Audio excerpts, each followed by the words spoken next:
Speaking visual, I really believe that it's part of my industry as a graphic designer to really focus on the visual aspect of your sales, of your marketing.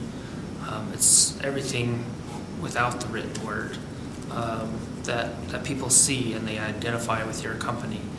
So just embracing that kind of aspect of your message, that visual, I think is something people don't really look at as far as the colors, the fonts you use, the particular images you use, whether you put things in a square box or put things in a round box. You know, it's everything that you do visually and how that speaks to your client, the kind of paper you use. I mean, I could go on. So I think there's a lot to consider as far as how you put your message out and how people perceive your business from that visual aspect. Okay. Who are you speaking visual to? Mainly your target audience. As a business, you know, everyone has an audience that they're trying to speak to. You have to, first of all, you have to know who that target audience is, and that's one of the first points. And you find out who that is, and then you speak to them. Otherwise, your message isn't being picked up by possibly who you want it to be picked up by. So it's important to identify who that audience is, and then you can really, you know, have a conversation, basically, you know, and really talk to your target, people who want to know about what you offer. Professionally, there are people out there for photography, and there's people out there for videography, and you know, once in a while you will encounter someone that can do several things, and that's a great thing. And, you know, someone who can do print graphic design as well as web graphic design, that's a good talent. But it's something you need to understand when you're looking for employees, you know, that, you know, these are all different disciplines, and it's rare that someone is good at all of them. So I think it's important to understand that when you're communicating with your creatives, and you know, the better you understand it, the better you'll work together.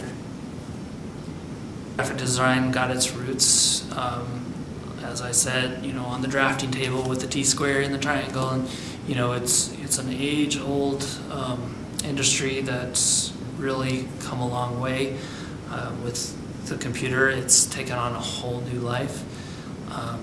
But as far as web design, the two are, they really are two different industries, you know, and many companies embrace that, and they'll take someone with more knowledge in print, and they'll take someone who's more savvy with coding and JavaScript and these things. And they'll work together. And I think the industries have a lot to learn from each other. Web design has a lot to learn from graphic design. Graphic design has a lot to learn from web design. But how do you start, or how do you conduct that conversation? I think, you know, with my clients, it's really just been a matter of sitting down and talking with them and understanding where they come from. With employers, it's about meetings and talking and brainstorming. There's just really a conversation that has to take place, because as I mentioned in my talk, you know, I can't pretend to understand everything that my client does. And as far as my, you know, working for an employer, when you're working with marketing, I respect what marketing does, and I don't pretend to be savvy about everything marketing. So I really need to hear, you know, how do you feel like this should be handled? Public relations, the same thing. You know, I really respect each industry, and I respect the people in those industries, And I think there needs to be, communication. Once I have all the facts as a designer, I'll take it back and I'll put those into everything I do. But to just expect that I can just take something and go with it, I don't think that's fair to me, and I don't think that's fair to them, because I think there has to be a kind of an agreement about what the message is and how it's put out there. So whenever I start with a client and they're trying to build a business, I always really emphasize that's the first key part. You work on the logo, and everything builds from that. That logo is going to be represented in everything you do, and it's going to be it's going to act on its own to represent your company. So you really want to put time and energy and thought into that, and not just make it a side thought or something, an afterthought. I think, and unfortunately that does happen. It really does. And so I really stress putting thought into that logo, and then from that point you can develop graphics that go with that logo, and those graphics might be as simple as a curve or a swish that you use in conjunction with that logo that also represents your company. Same thing with colors and fonts. All these things should really tie back into that logo, because you can build a great website first and then the logo, but they might not correspond to each other, and then you're getting conflict. So I think the consistency of starting with the logo and that progressing to everything else you do. Ownership.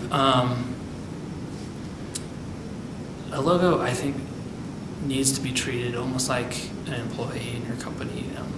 You need to take ownership of that and put it out there and treat it like an individual, because that's what it is. It's representing your company,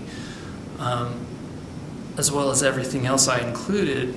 The fonts that you use, the colors, the particular graphics, the photos you use, those all become part of what your company is about. They're what people identify with your company. And so you want them to be used consistently, professionally. You don't want to put out there in a low resolution that doesn't portray your company well.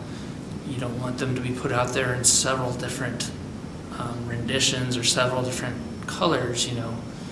Be adamant about how that logo looks. If you take it to a printer and they produce it and it doesn't look like the logo that you originally purchased, maybe the color is off, or maybe it's pixelated, or you really need to stand firm and say, I need this redone, because that is portraying your image.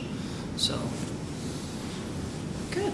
Anything else you can think of you'd like to tell the people that weren't here? Just to really just embrace the process, and allow your designer, your design agency to do their best, and expect them to ask you lots of questions. If they don't, and if they offer you something that'll under $100 and it'll happen in less than a week, it's probably not a good product. It might be what you can afford, but you have to consider, what this is going to do for your company and what it's going to say about your company. So really put some time and effort into it, and some thought, and value the process.